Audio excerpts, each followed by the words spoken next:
The Nissan Z has never just been a car, it's a cultural icon. For over 50 years, it's represented the heart of Japanese performance, blending speed, style, and everyday usability since the debut of the legendary 240Z.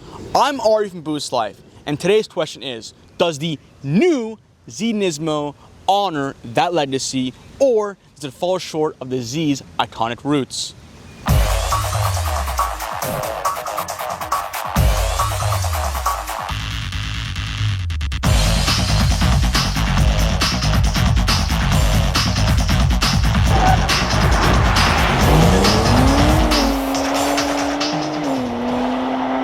The Z story began in 1969 with the Datsun 240Z, a sleek two-door coupe that put affordable Japanese sports cars on the map. This lineage evolved through the 280ZX, 300ZX, and 350 and 370Zs, always with rear-wheel drive balance and gyro-focused performance at its core.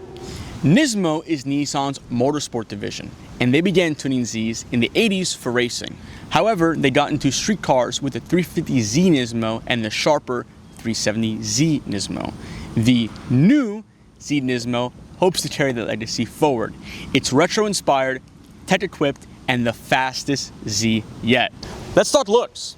The first thing you'll notice about the Z NISMO are the red accents all over the car. This is a Nismo exclusive thing, and it's actually paint, not a sticker. Getting into the grille or the front fascia, you can see that it's reminiscent of the Model G 240Z, or as we know it today as the G-Nose. You have a Nismo badge stapled right there on the front for everyone to know that you're driving the superior Z. The front grille is bigger than a regular Z for better airflow, and you have this diffuser and aero pods on the corner for better airflow and a reduction of drag. Getting into the side of the car, you have these beautiful 19-inch raised wheels with a Nismo badge on each wheel, and these fat 4-piston Akebono brakes. These brakes, you can sneeze on the pedal and your eyes are out of their sockets. It's crazy. You also have this sick side skirt, again, Nismo exclusive, and the red stripe on the mirror, again, Nismo exclusive. The black roof is also Nismo exclusive. I think it looks great. It's one of my favorite parts about the Nismo. The door handles on the side are a callback to the 350 and 370Zs, but maybe it's because it's the same chassis as the 370Z. That's a whole different conversation. You have this fat fuel door that we accidentally left open. It's huge, like really, really big. Getting into the back of the Z, you have this 3-piece spoiler going from the trunk to the rear fender of the car. And these tail lights are reminiscent of the 300ZX from the 90s. Pretty cool. And you have this fat diffuser for performance, also exclusive to the Nismo. Inside the Z NISMO, there are lots of hits and there are a few misses. The hits are the biggest one, the seats. This leather and Alcantara Nismo exclusive Recaro is awesome. It's snug, it's supportive, it's comfortable, and there are holes for harnesses, perfect for a track car. The interior has red design all over. You have red stitching on the Alcantara steering wheel. You have red center line on top of the steering wheel. The start and stop button and the drive mode buttons are all in red, and the Nismo gauge is also red. Another cool thing about the Z, and a callback to the 350 and 370Z, are the 3 gauges in the middle. You have a boost gauge this time, turbo speed gauge, and your battery voltage. Moving into the actual driver setup, the gauges, you have a few different options. So in standard mode, it's just red. You have your engine oil temp, water temp, transmission oil temp, and diff oil. Really, really perfect for a track car. Now, the misses. This interior is dated. The M2 interior is a lot nicer. That's in this price range. We've driven that. The Supra, again, you have iDrive, so the infotainment's a little bit better than this. This one's also a little bit older feeling. And this one does have actual AC buttons, which is a plus in my opinion, even though the modern consumer might feel differently. This is a $60,000 car, and it can go higher, and with markups it's even more, creeping into the $80,000 range.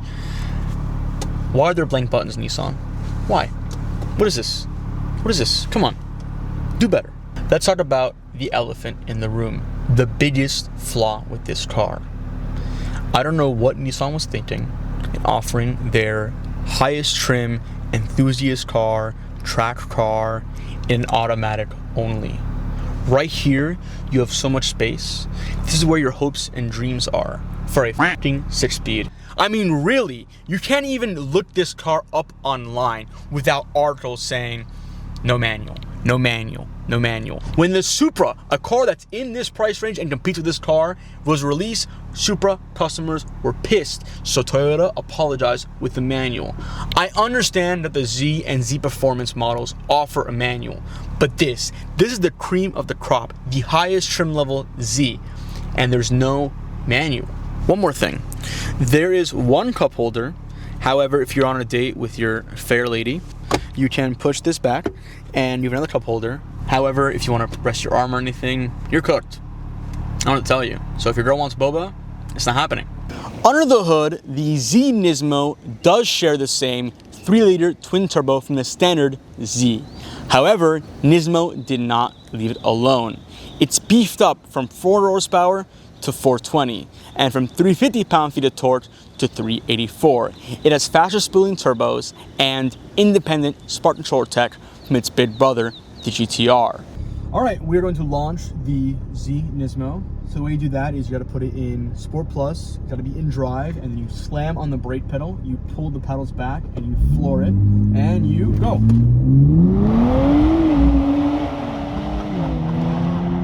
I did not think this paid out like that. That was awesome. We're on a not necessarily, smooth road, and the car suspension is, I'm getting thrown around here, I'm not gonna lie. It's a little stiff, but handles the bumps well, and I have no fear in the car, in the rebound messing up the car, messing up, me getting thrown off the road or anything. It's not intimidating to get into. It's not scary.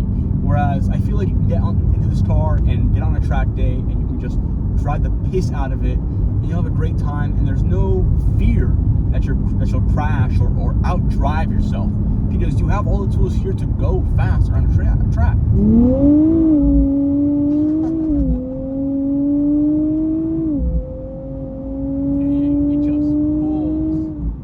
The interior is a bit small, sports car. You do have blind spots. This car still is comfortable to daily every day. I feel like you could definitely drive this car with no problem. And the automatic does make it a bit easier to do so. Again, a bit mad at Nissan for not having a manual. The automatic isn't really a slush box though. Not terrible. I will say that the shifts in Sport Plus are a bit violent.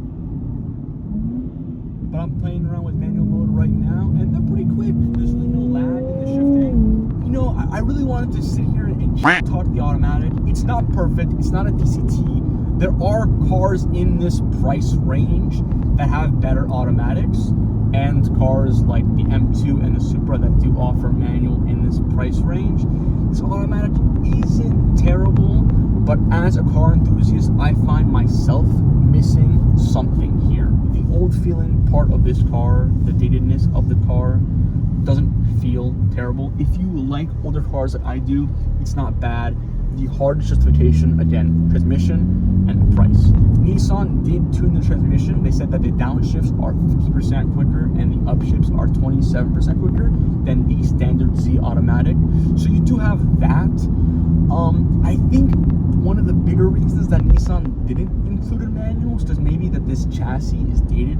You have the engine, from the Infiniti Q60, and there's not really a manual that goes with that car. But as far as handling, it's really like a mild understeer into a mild oversteer. Very, very balanced compared to a car like the Supra. The rear end will be all over the place, whereas this is smooth.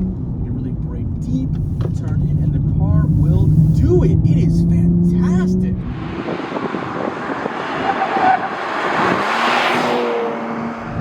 Pretty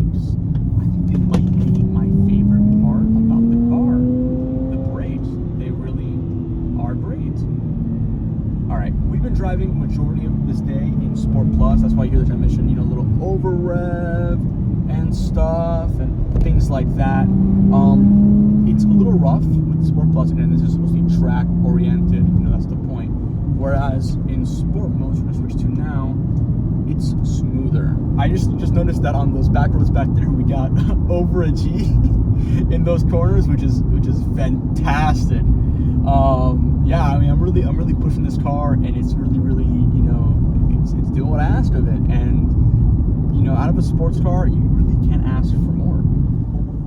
Oh, your little pops, little fake pops by Nissan. There are no pops on the outside of this car. However, on the inside, they come through the speakers. It's hilarious.